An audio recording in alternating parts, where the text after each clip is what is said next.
దేవుడి దగ్గరికి వెళ్ళాలంటే మనలోని పాపం ఉండకూడదు, మనలోని రోత ఉండకూడదు, మనలో చెడ్డ తలంపులు ఉండకూడదు, వ్యభిచారమైన పాపం ఉండకూడదు, త్రాగుడైన అలవాటు ఉండకూడదు. ఈ అలవాటు వలన అనేకమైనటువంటి రోగాలు మన జీవితంలోకి వస్తుంది. బైబిల్ చెప్తుంది ఆ యొక్క పాపం వలన వచ్చిన జీతమే మరణం. బైబిల్ నిజంగా అద్భుతం అండి. నిజంగా ఈ లోకానికి ఆ బైబిల్ రాకపోతే నేను తాగి చచ్చిపోయేవాడిని. ఈ రోజుకి చాలా తప్పెట్టి మా అమ్మ నాన్న మర్చిపోయి ఉండేవాళ్ళు. ఎందుకంటే నా చేతికి బైబిల్ వచ్చిన తర్వాత నేను బ్రతికాను. అంత భయంకరంగా చెత్త కుప్పల్లో తాగేసి పడిపోతే నా మీద నుంచి ఏం వెళ్ళేవో తెలియదు.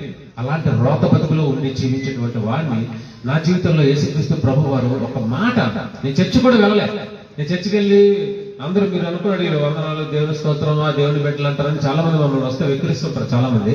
అలాగే నేను వెక్కిరించేవాడు. అలా వెక్కిరించి వీళ్ళు వచ్చారా, వీళ్ళు బుర్ర తింటారా బాబు అని చెప్పి అరుగు మీద పెట్టుకుని వచ్చేవాళ్ళని తిట్టుపోస్తూ ఉండేవాళ్ళు. అంటే నాకున్న శరీర దారుణ్యంతో వస్తే కొట్టని కూడా వెళ్ళేవాడిని, ఆయన వచ్చి తరిమేవాడిని కూడా.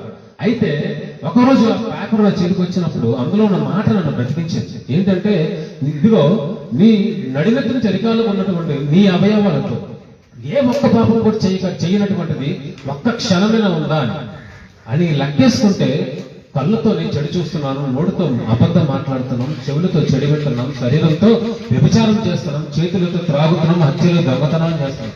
నేను కాక మొన్న నిజంగా భయంకరమైన సన్నివేశం ఏంటంటే హైదరాబాద్ లో ఒక 10 సంవత్సరాల పాపని 10th క్లాస్ చదువుతున్న పొరవాడు భయంకరంగా చంపాడు కత్తితో. అంటే చేతిలో ఉన్న ఫోన్ ఉంది అనుకోండి, చేతిలో ఫోన్ ఉంటే ఏ వెతుకుతున్నాం ఫోన్లోని అంటే ఆ పొరవాడు వెతుకుతుంది ఏంటి, ఎలా చంపాలి అని ముందుగా రాసుకున్నాడట ప్లాన్.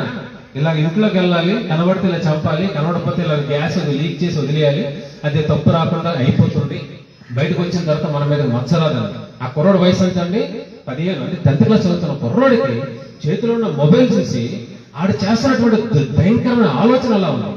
బైబిల్ చదివిన తర్వాత నా బ్రతుకు మార్చినటువంటి ఆలోచన అలా ఉంది.